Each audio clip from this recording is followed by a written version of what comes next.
The note was 11 words long. Imani Okonkwo had written it at 4:17 in the morning, sitting on the cold tile of a kitchen that had never felt like hers, and now it sat propped against a coffee mug that didn't belong to her either. Don't find me. I'm finally choosing myself.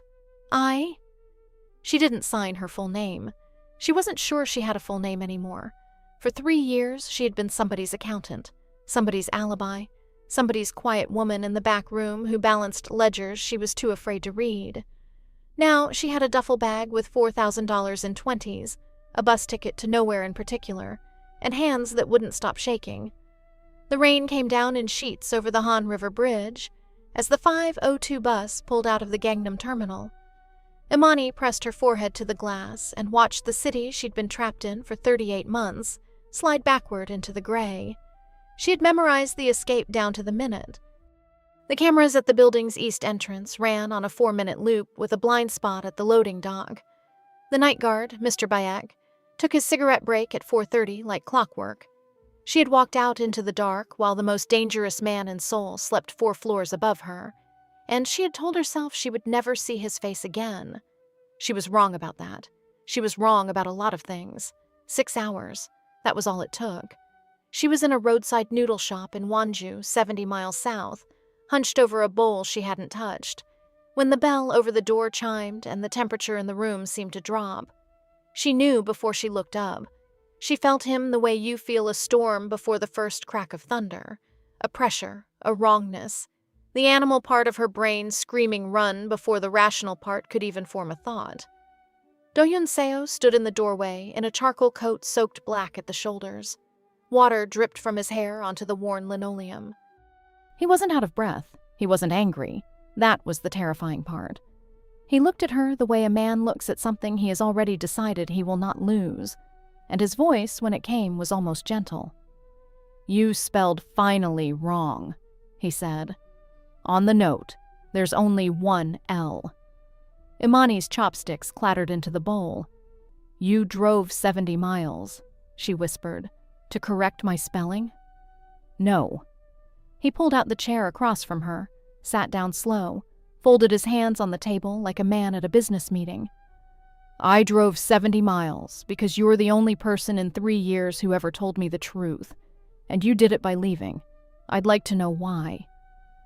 Outside, 2 black SUVs idled at the curb, headlights cutting through the rain. Inside, a black American woman who had risked everything to disappear sat across from the Korean Mafia boss who had found her anyway, and neither of them knew yet that this was not the end of her running. It was the beginning of her becoming. But to understand how Imani ended up here, soaked, terrified, and seen for the first time in years, we need to go back. If you've ever shrunk yourself down to fit inside someone else's life, if you've ever made yourself smaller, quieter, more useful, hoping that one day they'd finally see your worth, then this story is for you. This is for everyone who confused being needed with being loved, for everyone who has lain awake at 3 a.m. doing the math on a life that doesn't add up, wondering when later became never, wondering if leaving makes you brave or just makes you a quitter. Imani Okonkwo believed a lie for 3 years. The lie was simple. If I just do enough, I'll finally be safe. She poured herself into being indispensable, and indispensable people, she would learn, are the easiest to cage. Here's the question I want you to hold on to as this story unfolds, because everything turns on it. What's the difference between being found and being seen? And what happens when the most dangerous man in the room is the only one who can tell them apart? If you're already feeling this, do me a favor. Hit that subscribe button and drop a comment telling me where you're watching from. I read every single one, and I want to know who's riding with Imani tonight, because what comes next is going to test everything you think you know about strength. Let's go back to the beginning. 3 years before the bus, Imani Okonkwo arrived in Seoul with 2 suitcases, a master's degree in forensic accounting from Howard University, and a heart that had already learned to expect too little. She'd grown up in Baltimore, the oldest of 4, the responsible one, the one who paid the light bill at 16 when her mother's hours got cut at the hospital. She learned early that love in her house was measured in usefulness. Her younger siblings got to be children. Imani got to be reliable. By the time she was 12, she could stretch $80 across a week of groceries. By the time she was 22, she had convinced herself that this was simply who she was. The steady one, the fixer, the woman who held everything together so it wouldn't fall on anyone else. She came to Korea on a contract with a logistics firm, drawn by the salary and the distance. Distance felt like safety. Distance meant no one could call at midnight needing rent. But the firm folded 8 months in, and Imani, too proud to go home, too practical to panic, took the first job that would sponsor her visa. A boutique financial consultancy in Gangnam called Hansung Partners. Quiet office, generous pay. A discretion clause she signed without reading closely enough. She didn't understand what Hansung Partners actually was until she was already too deep to leave cleanly.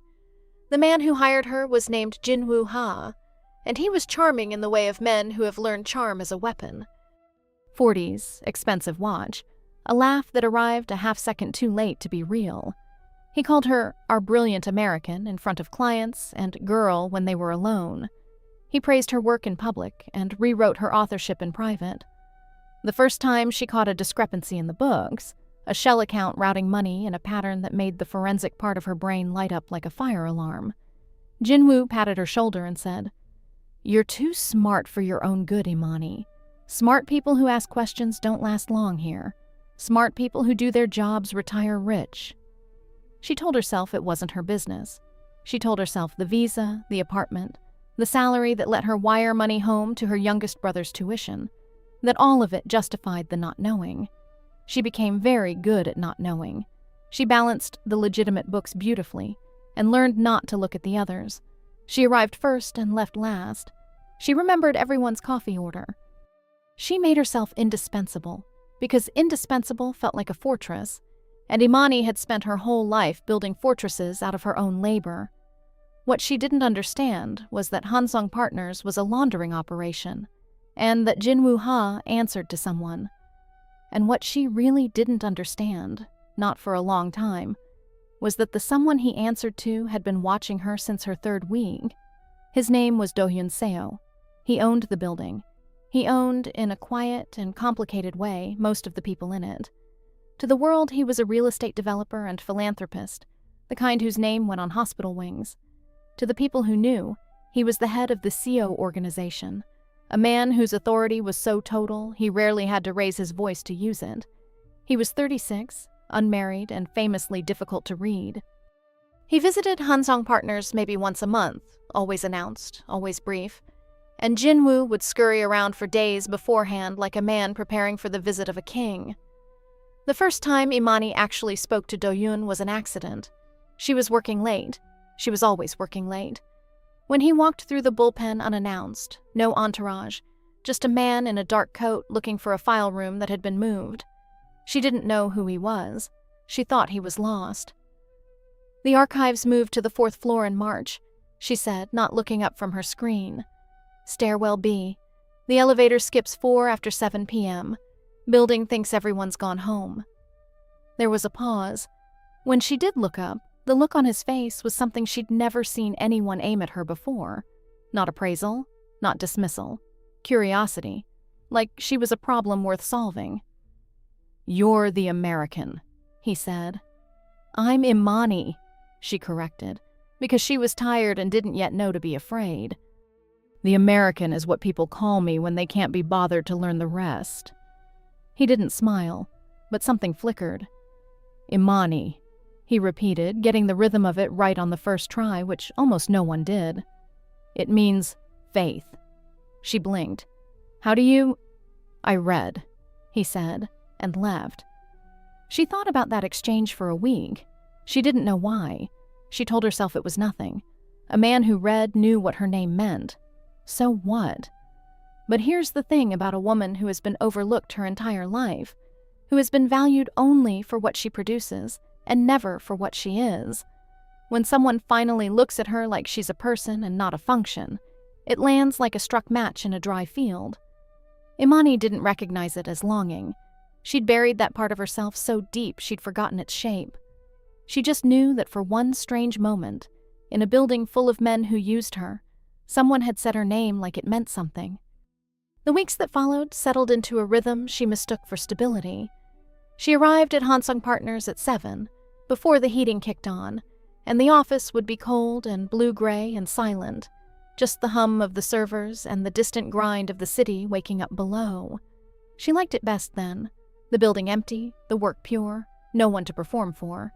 She'd make tea in the chipped mug she kept in her bottom drawer, the only personal thing in her workspace, and she'd open the legitimate ledgers and lose herself in the clean satisfaction of numbers that balanced. There was a peace in it. Numbers never lied to you. Numbers never called you brilliant to your face and girl behind your back. A column either added up or it didn't, and either way it told you the truth. She told herself that peace was enough. She told herself a lot of things. On Friday nights, she'd walk the long way home through the night markets, past the tents steaming with teokbokki and the old women selling roasted chestnuts, and she'd buy one small thing for herself, a single persimmon, a paper cone of chestnuts, and eat it alone in her apartment looking out at a city that didn't know her name. She'd call Baltimore on Sundays. The calls always went the same way. Her mother's update on the bills, the careful inventory of what was needed, the wire transfer she'd send before they even hung up. "You're such a blessing, Imani." That word, blessing, that always seemed to mean useful. She'd hang up and feel the particular hollowness of having been thanked for her money instead of asked about her life. And she'd tell herself that was just what love looked like in her family. Practical, transactional, real in its own way. She was 29 years old and she had never once been asked what she wanted. She had gotten so good at not wanting that she'd forgotten it was a thing a person could do. She had no idea she was already inside the most dangerous story of her life. She thought she was hiding in plain sight. She thought her usefulness was her armor. She didn't know that the man who read had already opened a file on her, and that the file had a single handwritten note clipped to the front in his own precise hand.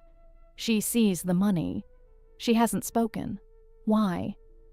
The night everything changed started with a number that didn't belong. It was a Tuesday in late autumn, the kind of Seoul evening where the cold finally meant it.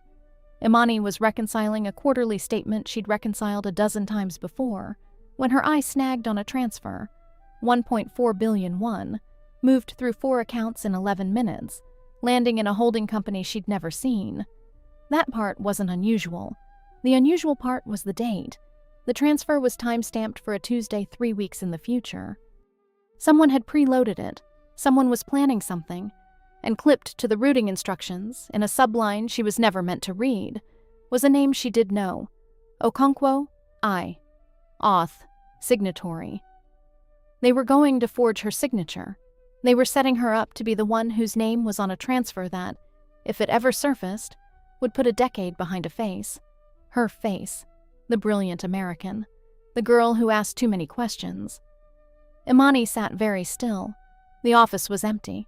The hum of the building's heating filled the silence like white noise on a dead channel. She understood, with the awful clarity that comes once in a life, that her fortress of usefulness had never been a fortress. It had been a holding pen. They'd fattened her on salary and praise and the privilege of being needed, and now they were going to walk her to slaughter wearing the ribbon they'd tied around her neck. She did what she always did when she was afraid. She went to work. She started photographing screens with her phone, building a record, her accountant's brain assembling the case even as her hands shook. She was so absorbed she didn't hear the elevator, the one that skipped 4 after 7, except it hadn't skipped 4 tonight. "You shouldn't be photographing those," Do-Yun Seo said from the doorway. She froze. The phone was still in her hand, screen up, the incriminating transfer glowing on it. "I can explain," she started, the oldest and most useless sentence in any language. "You don't need to." He stepped into the room and shut the door, not threatening, just final, the sound of a private conversation beginning. "I know exactly what you're looking at. I've known about it for 9 days. I wanted to see who'd find it first. I assumed it would be one of Jinwoo's men." He looked at her with that same curiosity from the file room, sharpened now into something colder and more attentive. "It was you. It's always been you, hasn't it? You see all of it." "I don't." Her mouth was dry. "I don't know what you mean." "You do." He pulled out the chair across from her desk and sat, uninvited, the way powerful men do. 3 years, Imani. You've reconciled accounts no clean accountant could reconcile without noticing what they're cleaning. You noticed in your 3rd week. I have the access logs. You pulled the shell account histories on October 11th, your 1st month, and never pulled them again. You looked once, understood everything, and decided to survive by going blind. He tilted his head. I respected that. It's the most rational thing anyone in this building has ever done. But the blindness is over now, because Jinwoo is about to make you the fall. The room tilted. He knew. He knew all of it, including, apparently, exactly how she'd survived. And the fact that he knew about the setup meant either he had ordered it, or he hadn't. Everything depended on which. Are you going to kill me? She asked. Her voice came out steadier than she felt, the Baltimore in it, the part of her that had stared down worse than fear at 16. For the first time, Do-yoon Seo looked genuinely surprised. Then, and she would replay this for weeks, he almost laughed, not cruelly, like a man who had forgotten what surprise felt like and was rediscovering he liked it. No, he said. Jinwoo didn't clear that transfer with me. He's moving against my organization while pretending to launder for it, and he's using you to insulate himself. So no, Imani, I'm not here to kill you. He leaned forward, and his voice dropped to something almost private. I'm here because the most competent person in my entire operation just discovered she's been set up, and I want to know what she's going to do about it. Because whatever it is, I'd like to be on the right side of it. She stared at him.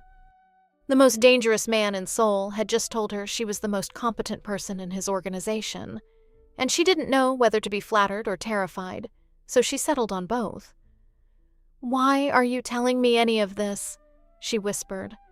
He stood, buttoned his coat, and paused at the door. Because you told me your name like it meant something, he said. Nobody's done that in a long time. Don't sign anything Jinwoo gives you. I'll be in touch. And he was gone, leaving Imani Okonkwo alone with a phone full of evidence, a forged future bearing down on her, and the dawning, vertiginous realization that the only person who'd seen her clearly in 3 years was the most dangerous man she'd ever met. She didn't sleep that night, or the next. She built a system instead, because building systems was the only way she knew to hold back panic. She copied her evidence 3 ways: an encrypted drive, a cloud account under her dead grandmother's email, and a printout taped behind the mirror of her bathroom cabinet. She told herself she was preparing to run. Then, on the 3rd day, the truth got worse. Do-yoon sent a car, not a summons exactly, a black sedan and a driver named Hyun, who said only, Mr. Seo asks for 30 minutes of your time, and waited with the patience of a man who would wait all night. She went because she had run the numbers, and the numbers said she had no leverage, and one possible ally, and an ally who terrified her was still an ally. He took her not to an office, but to a tea house in Bukchon, an old hanok with paper screens and a courtyard, the kind of place where powerful men talk because the walls are too thin to hide a lie. He poured the tea himself, and then he told her the part she didn't know. The setup isn't just about insulating Jinwoo, he said. It's the first move in taking my territory. Jinwoo has been talking to the Min organization in Busan. They've offered him protection and a cut if he can deliver 2 things: my financial infrastructure and a scapegoat clean enough to satisfy the prosecutors who've been circling for 2 years. He set down the pot. You're the scapegoat, Imani. A foreign national with no family in country, no political connections, and a signature they can forge. When it falls apart, and Jinwoo intends for it to fall apart, you're the one the police find holding it. You go to prison.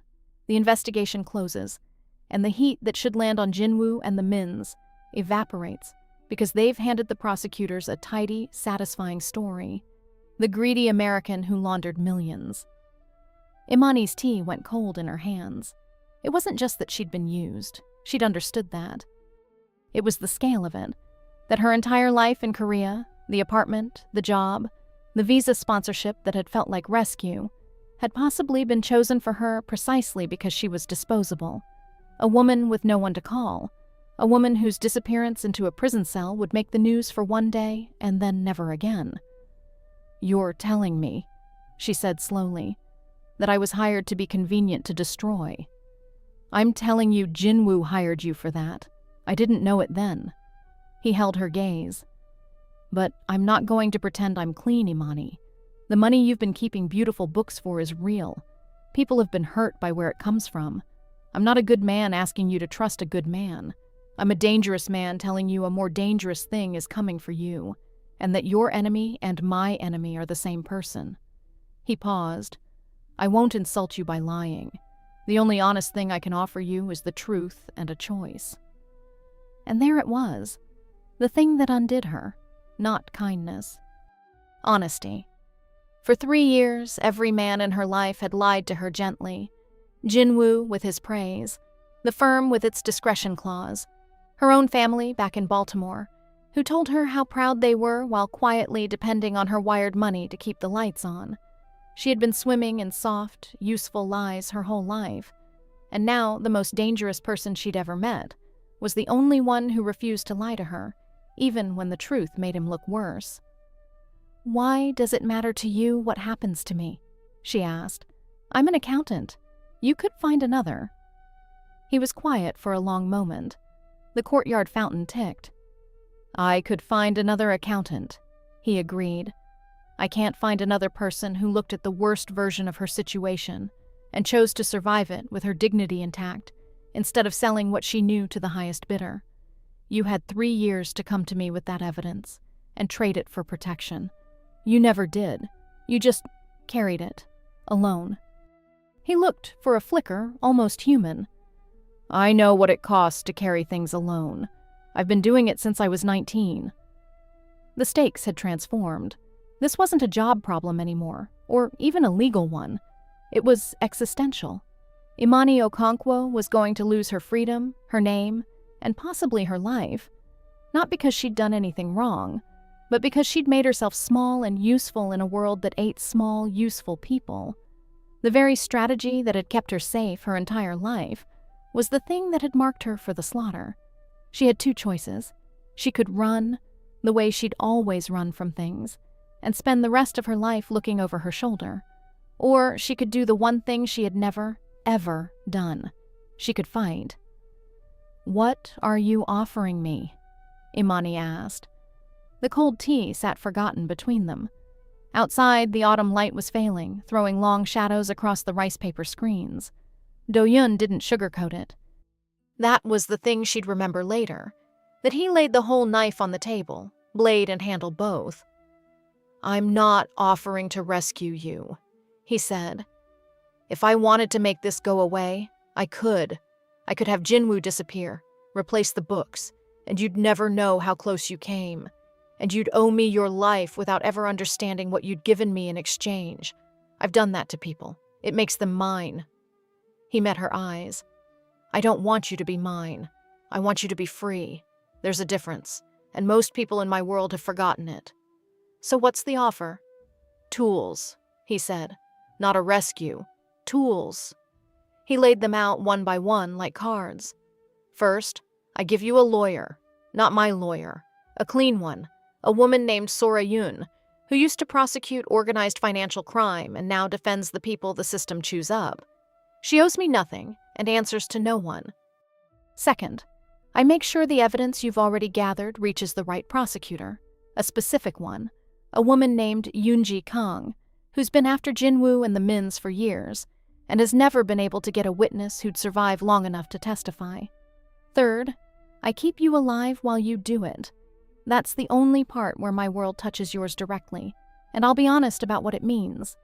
It means men outside your door you didn't ask for, and it means Jinwoo will know eventually that you've chosen a side. And in exchange? In exchange, he said, you testify. Truthfully. Including about me if it comes to that. I'm not asking you to protect me. I'm asking you to tell the truth, all of it, and let the chips fall. I think the truth takes Jinwoo and the Mins down and leaves me standing, because I've spent 10 years keeping my organization's hands cleaner than they have. But I might be wrong. You might be the thing that ends me too." He spread his hands.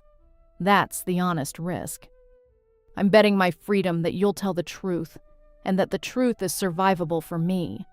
You're betting yours that I won't kill you for being too honest. We're both gambling on the same thing, that you're exactly who I think you are."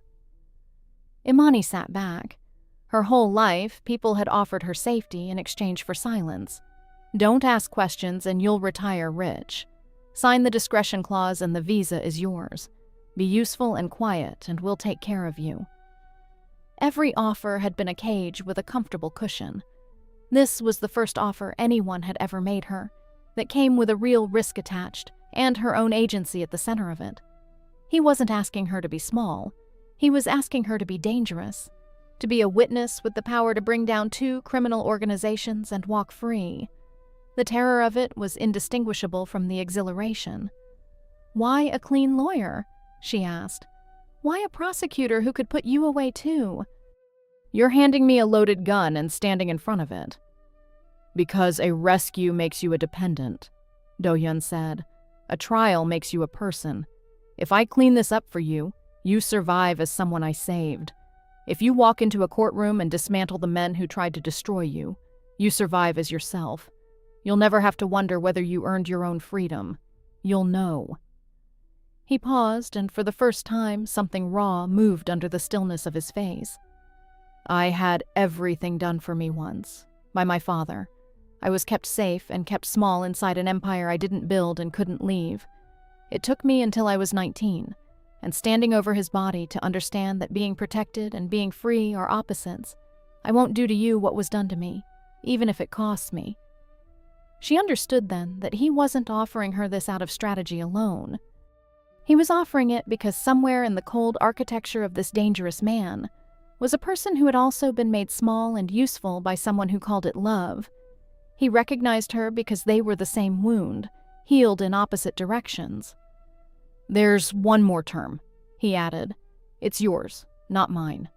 You can walk out of here right now, take the $4,000 you've already got hidden in your apartment, and disappear. I'd help you do it cleanly. No men at your door, no trial, no me.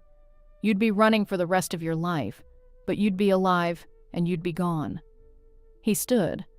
"I'd rather you stayed and fought, but it has to be your choice, or it's just another cage. Take a day. Tell me tomorrow." He knew about the $4,000. Of course he did. She'd hidden it so carefully. The fact that he knew and was offering to help her use it to escape him, that was the thing that decided her. A man who wanted to trap her wouldn't hand her the keys. She didn't take the day. "I'm not running," Imani said. The words came out of some buried place, the voice of the girl who'd faced down the gas company at 16 and won. "I've been running my whole life and calling it being responsible. I'm done. I'll testify. All of it. Even you." Something in Do-hyun Seo's face changed. Not softened exactly, but settled, the way a building settles into its foundation. "Then we begin," he said. "And Imani, one more honest thing. From this moment, the people who set this up will see you as a threat instead of a tool. That's more dangerous, not less. I'll keep you alive. But the woman who walks out of this won't be the one who walked in. I need you to know that going in." "Good," she said, and was startled to find she meant it. "I never liked her much anyway." Sora-yoon turned out to be a small, ferocious woman in her 50s, who chain-drank barley tea and treated the law like a contact sport. She read Imani's evidence in 90 minutes, set the printout down, and said, "Whoever told you to document everything saved your life. This is the cleanest witness package I've seen in a decade. Now let's make it bulletproof." For 6 weeks, Imani lived 2 lives. By day, she went to Hansung Partners and balanced the same books, smiled at Jinwoo, said yes ma'am and no sir, and let them believe she was still the small, blind, useful American. It was the hardest performance of her life. Every morning, she walked past the desk where they intended to bury her, photographed by hidden cameras Sora's investigator had placed, wearing a wire on the days they could risk it. By night, she met Sora and, twice, prosecutor Yoonji Kang. In safe rooms, Do-hyun's people swept for listening devices, and she built the case that would end the men who owned her. The first boundary she set was small, and it nearly broke her. Jinwoo called her into his office on a Thursday and slid a document across the desk. "Routine authorization," he said, smiling his half-second late smile. "Sign here. Our brilliant American. Always so thorough." It was the transfer, the 1.4 billion one, the one with her forged signature already prepared as backup, the one designed to be the news. He was asking her to sign the real version so the forgery wouldn't even be necessary, so she'd hang herself with her own hand. 3 months ago, she would have signed it. She would have told herself it wasn't her business, that the visa, the salary, the wired tuition justified the not knowing. Her whole body wanted to sign it. The habit of usefulness was a gravity she'd lived inside her entire life. "I'd like to review the underlying accounts first," Imani heard herself say. Compliance flagged the routing structure. If I sign without reviewing and it gets audited, it's my license. I'm sure you understand. The smile didn't move, but something behind Jinwoo's eyes did. A recalibration. The useful American had said no. Quietly, professionally, with a bureaucratic reason he couldn't argue with. But no. "Of course," he said smoothly. "Take your time. We wouldn't want you exposed." She walked out of his office on legs that didn't feel like hers, locked herself in a bathroom stall, and shook for 10 minutes. She had said no to a powerful man, and the building hadn't collapsed. The sky hadn't fallen. She was still employed, still breathing. The boundary had held. That night, she told Do-yoon about it in the safe room, expecting, she wasn't sure what. Praise, maybe. The thing she'd spent her life chasing. He didn't praise her. He just nodded and said, "How did it feel?" "Terrifying," she admitted. And then, "good, like a muscle I didn't know I had." "That's the only muscle that matters," he said. "Everything else is technique. If you've ever set a boundary that scared you, said the no that your whole body was trained to swallow, drop a comment right now and tell me what it was. Tell me about the moment you stopped being convenient. I want this whole comment section to be a wall of people who finally said no. And if you haven't yet, but you're getting ready to, this next part is for you, because saying no once is brave, but holding it when they push back is where you find out who you are." Jinwoo pushed back. When the signature didn't come, he escalated. First came the charm, a raise, an invitation to a client dinner. Our brilliant American deployed like a leash. When that didn't work, came the pressure. Her hours got scrutinized. A discrepancy appeared in her own accounts, planted, designed to make her look careless. Then the threat dressed as concern. "Immigration's been tightening up on foreign workers, Imani. It'd be a shame if your visa sponsorship got complicated. You're not thinking of leaving us, are you?" The old Imani would have folded under the visa threat. It was the deepest lever they had. Her right to exist in the country, her ability to keep wiring money home, the entire fragile architecture of her usefulness. But the new Imani had Sora Yoon, who had already filed a confidential whistleblower protection request that made retaliatory visa interference a crime, and who said, "Let him threaten the visa. Every threat he makes is another count. He's building our case for us." So when Jinwoo threatened her visa, Imani did something that surprised even her. She smiled, the half-second late smile, the one she'd learned from watching him, and said, "I'd document that concern carefully if I were you. Immigration takes retaliation claims very seriously these days." The mask slipped then. For 1 second, Jinwoo Ha looked at her with pure, naked hatred, and Imani looked back and did not flinch, and both of them understood that the war had started, and there was no pretending otherwise. The men appeared outside her apartment that night. Do-yoon's men. She'd known they were coming, and still her heart climbed into her throat when she saw the dark sedan at the curb. But the next morning, there was a second car she didn't recognize, parked across the street, 2 men inside who weren't his. Jinwoo had sent watchers too. It got worse before the arrests came. 3 days before the raid, Imani came home to find her apartment door unlocked. Not broken, just unlocked. The deadbolt she always turned, now turned the other way. Nothing was taken. That was the message. They could reach her. They wanted her to know they could reach her. She stood in her own doorway with her keys biting into her palm and felt the old terror rise up, the lifelong instinct to make herself smaller, quieter, to apologize her way back to safety.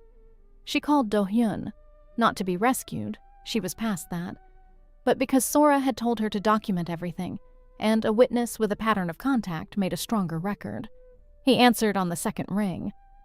"They were in my apartment," she said. Her voice only shook a little. "Nothing taken. They just wanted me to know." A pause on the line.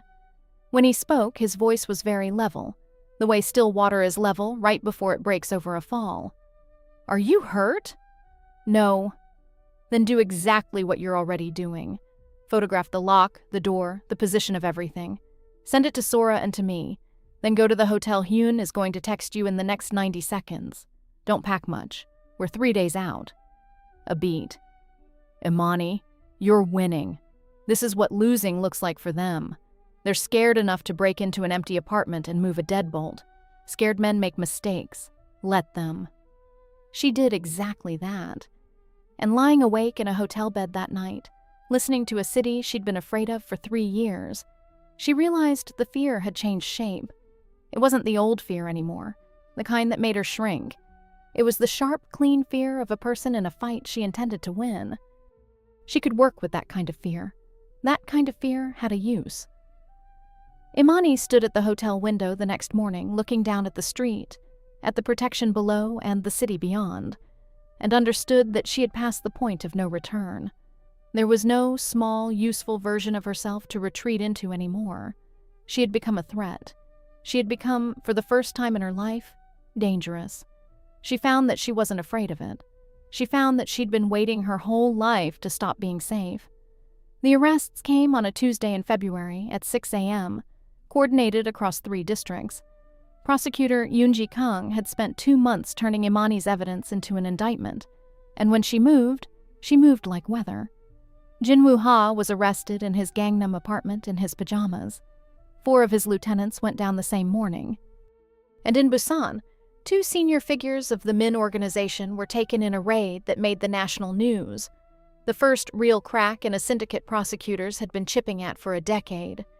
The financial infrastructure Jinwoo had been trying to hand, the Mins collapsed under the weight of Imani's meticulously documented ledgers, the photographs, the wire recordings, 3 years of a quiet woman seeing everything and finally speaking. The trial took 4 months. Imani testified for 2 days. She wore a gray suit she'd bought herself, with her own money, not the firm's. She walked into the courtroom past photographers and sat in the witness box and looked at Jinwoo Ha across the room, the man who had called her brilliant in public and girl in private, who had planned to trade her freedom for his own, who had counted on her being too small and too useful and too alone to fight back.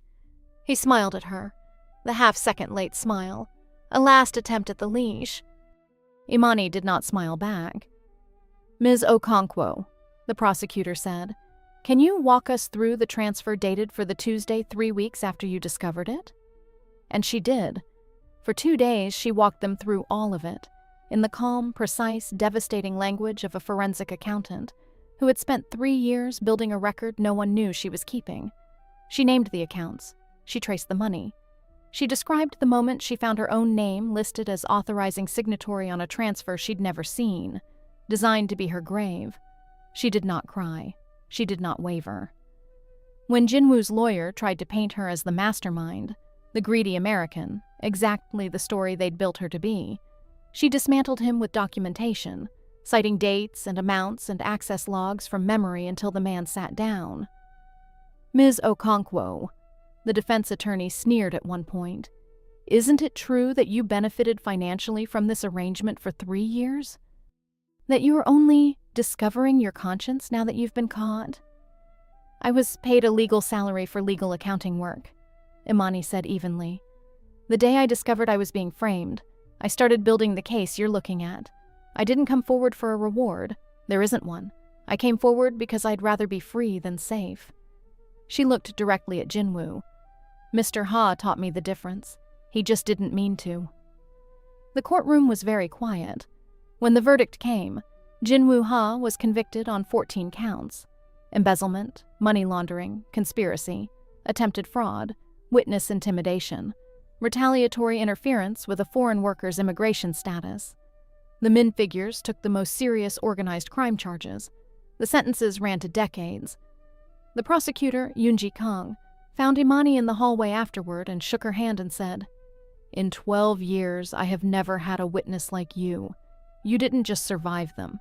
You ended them. Most people in your position never understand they have that power."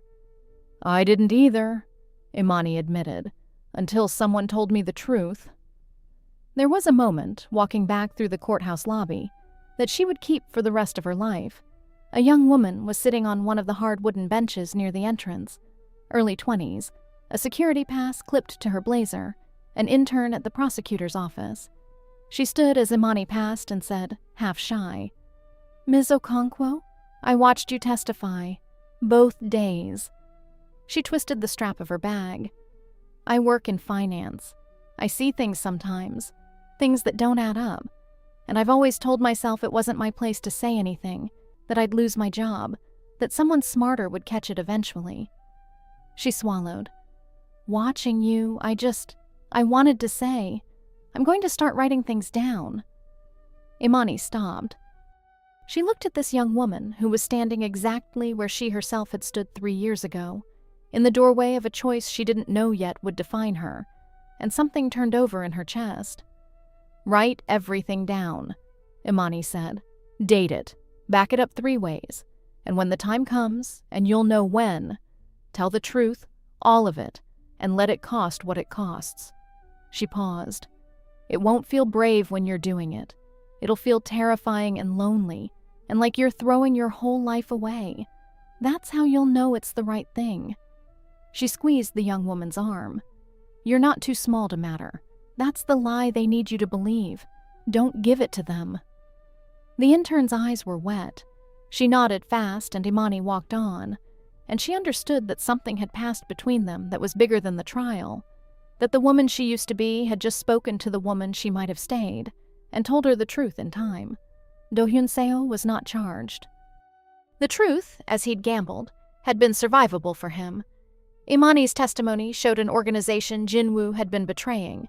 Not one Do-hyun had been running into the ground. The prosecutors had questions for him, and he answered them, and he walked out clean, or as clean as a man like him ever was.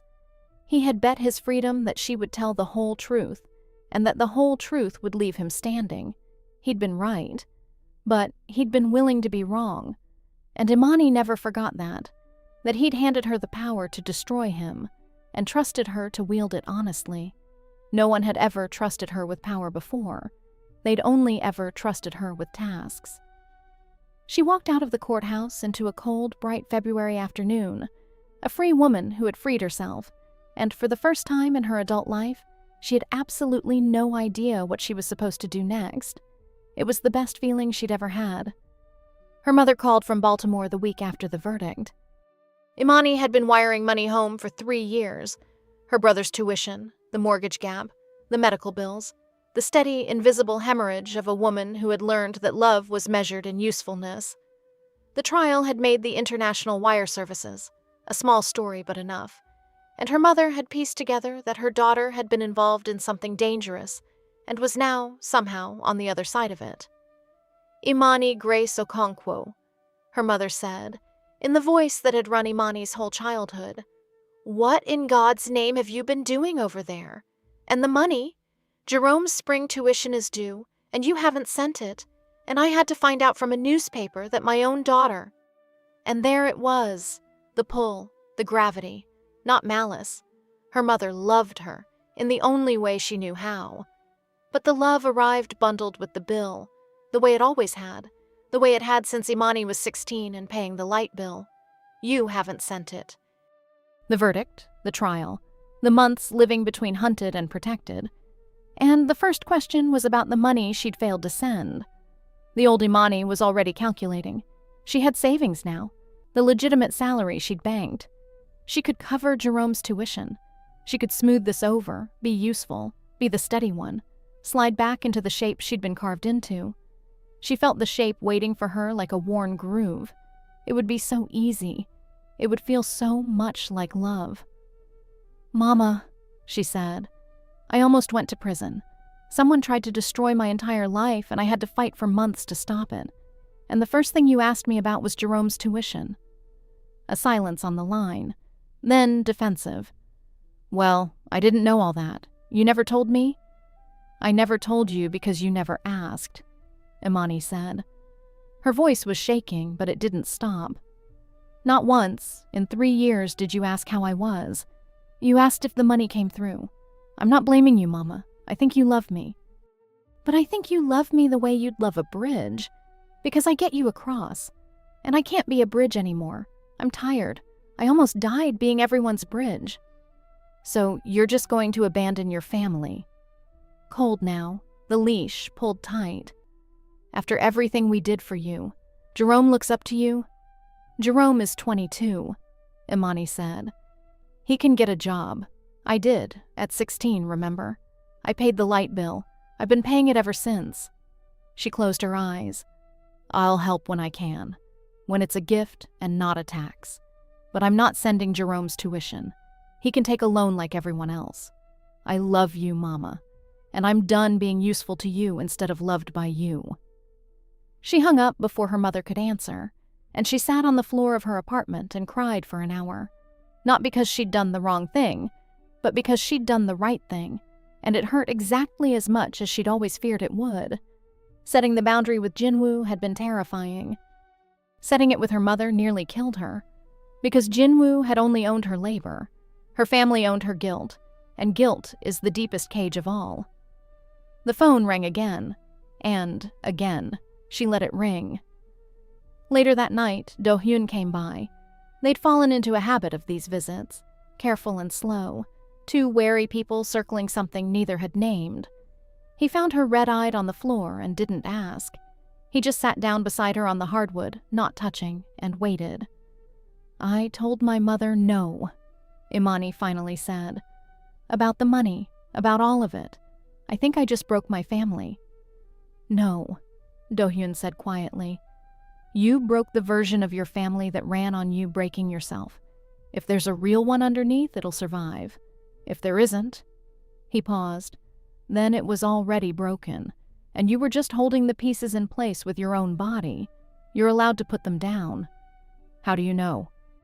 Because I held my father's empire in place with my own body for years after I should have let it fall, he said. Being needed feels like being loved, right up until it kills you. You just chose yourself over being needed. That's the hardest thing a person like us ever does. He looked at her, and there was no calculation in it at all. I'm proud of you, and I've never said that to another human being in my life. Imani looked at this dangerous, careful man sitting on her floor, and understood that she was no longer the small, useful woman who'd walked into Hansung Partners 3 years ago. That woman was gone. She'd ended her in a courtroom and buried her in a phone call. She didn't miss her at all. 8 months after the verdict, Imani Okonkwo opened her own firm. She called it Okonkwo Forensic Consulting, and the name on the door was the whole point. Not the American, not our brilliant anything, but her own full name, the one she'd been too afraid to sign on a goodbye note a year before. She rented a small office in Mapo, far from the Gangnam Towers, 2 desks and a window that got afternoon light. She specialized in exactly what had nearly destroyed her, finding the money other people hid, fraud investigations, forensic audits, the kind of work where seeing everything wasn't a liability but the entire value proposition. Prosecutor Yoonji Kang sent her first 3 clients. Word of the American accountant who'd dismantled the Min financial network from a witness box traveled fast in the right circles. Within 6 months, she had more work than she could handle, and hired 2 analysts. Within a year, she was turning clients away. She did it entirely on her own. This was the part that mattered most, the part she'd hold on to for the rest of her life. Do-hyun had offered once, early on, capital, clients, the easy lubrication of his connections, and she had said no, gently but completely. If you fund it, it's yours, she'd told him, echoing his own words back at him. I need it to be mine, even if it's slower, even if it's harder, especially if it's harder. He'd looked at her for a long moment, and then he'd smiled. A real one, on time. "You learned the lesson better than I taught it," he said. "I should have known you would." So she built it herself. She made the cold calls and ate the rejections and balanced her own books and signed her own name on every invoice. The first time she paid herself a salary from money she had earned, in a business she had built, with a reputation she had forged in the hardest months of her life. She sat in her office after everyone had gone home and laughed out loud at the empty room. She wired money home that month too, not because she had to, because she wanted to and could afford to, and it was a gift now instead of a tax. Her mother had called twice since the blow-up. Stiff, careful conversations, but real ones, the first real ones they'd maybe ever had. Her brother Jerome had taken a loan and a part-time job and, to everyone's surprise, including his own, made the dean's list and called Imani to tell her, and at the end said awkwardly, "Hey, sis, you good? Like, actually?" And meant it. It was the first time anyone in her family had asked. She'd cried after that call too, but the good kind. The thing no one tells you about getting yourself back, Imani thought, sitting in her own office with her own name on the door, is that it's quiet. There's no parade. The world doesn't notice. The victory is entirely interior. A woman who used to flinch at her own reflection now signs her full name without her hand shaking. A woman who measured her worth in usefulness now measures it in nothing at all, because she's stopped measuring, because she finally understands that her worth was never a number that needed balancing. She had spent 31 years being needed. She was learning, slowly, day by day, in an office that smelled like coffee and printer toner and possibility, how to simply be. Have you ever built something that was entirely your own? Something nobody could take credit for, nobody handed to you, that existed because you refused to quit? If you have, or if you're building it right now, comment "mine" below. Let me see you. Because this quiet, unglamorous, hard-won ownership of your own life, this is the victory that actually lasts. Do-hyun Seo was not an easy man to love, and Imani was not by then an easy woman to keep. That was the foundation they built on. Two people who had both been made small by someone who called it love, who had both clawed their way out in their own directions, and who refused, absolutely refused, to make each other small again. It made for a slow, strange, careful courtship. There were no grand gestures. There was, instead, a great deal of honesty, which between two people like them was the rarest and most extravagant gift of all. He told her things he'd never told anyone. About his father, the empire he'd inherited at 19 over a body, the years he'd spent trapped inside a life he hadn't chosen, kept safe and kept caged. About the slow, deliberate work he'd done since, dismantling the worst of what he'd been handed, going as legitimate as a man in his position could, the hospital wings and the real estate that were both cover and genuine penance. He didn't pretend to be clean. He told her exactly what he still was and exactly what he was trying to become, and he let her decide whether that was a man she could stand beside. She told him things too, about Baltimore, the light bill at 16, the gravity of being the responsible one, about the version of herself she'd buried so deep she'd forgotten its shape, the one that had wanted things, wanted to be seen, wanted to be chosen, wanted to matter for something other than what she could produce, about how terrifying it was to want things, after a lifetime of needing nothing so that no one could use her needs against her. "I keep waiting for the catch," she admitted one evening, on the rooftop of his building with the whole glittering city spread below them. "For the moment you ask me to make myself smaller, to be useful to you. Everyone eventually does." "I might," he said. "I'm not a good man, Imani. I'll get it wrong. I'll be controlling when I'm scared, because control is the only language my father taught me. But here's what I can promise. When I do it, you can call it out and I'll stop. And if I don't stop..." He looked at her steady. "You'll leave, and you'll be right too. And I won't find you this time. I'll know better than to find you." "That's the least romantic promise I've ever heard," she said. "It's the only honest one," he said. "Everything else is a fairy tale, and fairy tales are how people like us got caged in the first place. I don't want to be your rescue. I've watched what rescue does to people. I want to be the person who's standing next to you while you save yourself, over and over, for the rest of your life. She thought about that, about the difference between being found and being seen. He had found her in 6 hours, a year ago, in a noodle shop in Wonju, and that had frightened her more than anything. But finding wasn't the gift. Anyone with resources could find her. The gift was that in 3 years he had been the only person to see her, to look at a small, useful, overlooked woman and recognize a person worth telling the truth to, even when the truth cost him. "Okay," she said. "Same terms for me. When I disappear into being useful, when I start managing you instead of being with you, because that's my cage, you call it out, and I'll stop. And if I don't, you'll leave yourself behind again, and I'll watch it happen and tell you the truth about it," he said, "even when you don't want to hear it, especially then." "Partners," she said. "Partners," he agreed. "Not a rescue, not a debt, not a leash." He held out his hand, and after a moment, she took it. Not the way a woman takes the hand of a man who saved her, but the way one person takes the hand of an equal who saw them clearly and stayed. It wasn't a fairy tale. Fairy tales are about being chosen. This was about choosing, every day with both eyes open, two dangerous, careful people who had decided that the bravest thing they could do was refuse to make each other small. Imani Okonkwo had written 11 words on a note, a lifetime ago. "Don't find me. I'm finally choosing myself." She'd been wrong about the spelling. She'd been wrong that running was choosing herself. And she'd been wrong, most of all, that being found was the thing to fear. The thing to fear, she understood now, was never being seen at all. Spending an entire life so small and so useful that you become invisible even to yourself.